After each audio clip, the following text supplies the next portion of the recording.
Le voyage de Lino. Les 4 petits secrets du cœur. Prologue. Il était une fois un petit garçon nommé Lino. Il aimait rêver, regarder les nuages et poser plein de questions. Un soir, une étoile filante lui chuchota. « Lino, il existe 4 petits secrets qui rendent le cœur léger. Tu veux les découvrir ?» Lino dit oui tout doucement et monta sur le dos d'une luciole géante. Chapitre 1. Le jardin des mots doux. Lino arriva dans un jardin magique. Les fleurs y dansaient. Mais quand on disait un mot méchant, elles devenaient toutes tristes. Un petit animal tout rond, appelé Verba, lui dit « Ici, les mots font pousser les fleurs, ou les font tomber. » Lino n'était pas sûr de comprendre, alors il essaya. Il s'approcha d'une fleur et dit doucement « Tu es très jolie, fleur. » Hop! Une fleur multicolore poussa juste devant lui. Verba sourit. Lino essaya encore. « Merci, Verba. Tu es gentil avec moi. » Et là, une pluie de petites fleurs roses se mit à danser autour d'eux. Lino ouvrit de grands yeux. C'est vrai, quand on dit des mots gentils, ça fait du bien, dans le cœur et dans les fleurs. Il posa la main sur sa poitrine. Moi aussi, quand on me parle avec douceur, je me sens bien, et quand on me crie dessus, j'ai envie de me cacher. Chapitre 2. La rivière des mots qui glisse. Lino marchait tranquillement quand il arriva près d'une rivière. Elle brillait comme un miroir, mais quand on parlait trop fort, elle devenait toute troublée. Un castor tout calme, nommé Flotto, construisait une petite maison au bord de l'eau.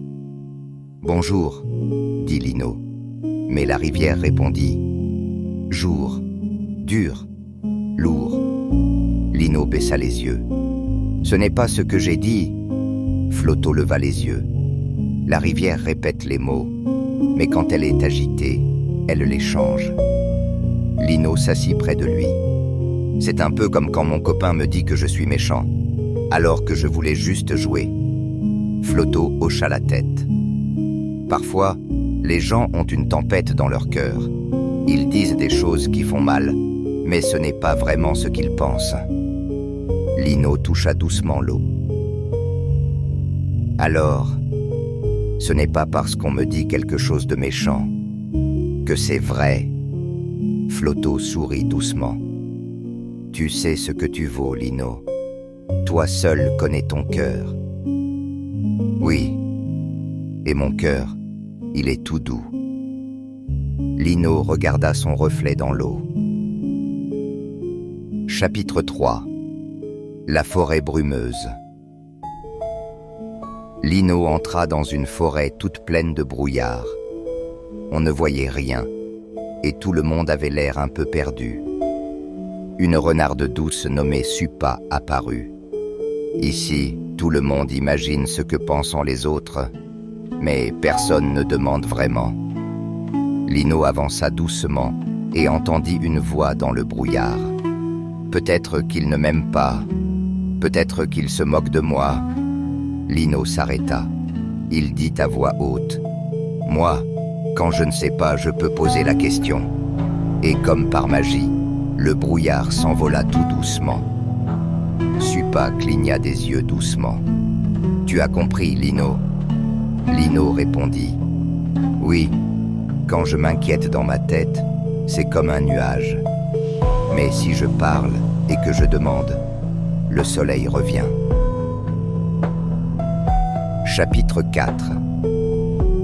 La colline des petits pas. Lino grimpe une colline. Il veut aller vite, mais il se fatigue. Une tortue toute ronde, Tita, l'attendait en haut. Ce n'est pas grave si tu vas doucement. L'important, c'est d'avancer un petit peu, avec ton cœur. Lino s'assoit, souffle puis se remet à grimper doucement. Tita lui tend une petite fleur jaune. Même un tout petit pas, c'est déjà très bien. Arrivé en haut, Lino s'allonge dans l'herbe. Je comprends maintenant. Certains jours, je peux courir. D'autres jours, je vais lentement. Mais tant que j'essaie, tant que j'y mets du cœur, c'est déjà beaucoup. Épilogue. Quand Lino rentra chez lui, tout avait l'air pareil. Mais lui, il avait changé. Il parlait avec des mots doux. Il ne se fâchait plus pour un rien. Il posait des questions quand il ne comprenait pas. Et il avançait à son rythme. Il avait trouvé les 4 petits secrets du cœur.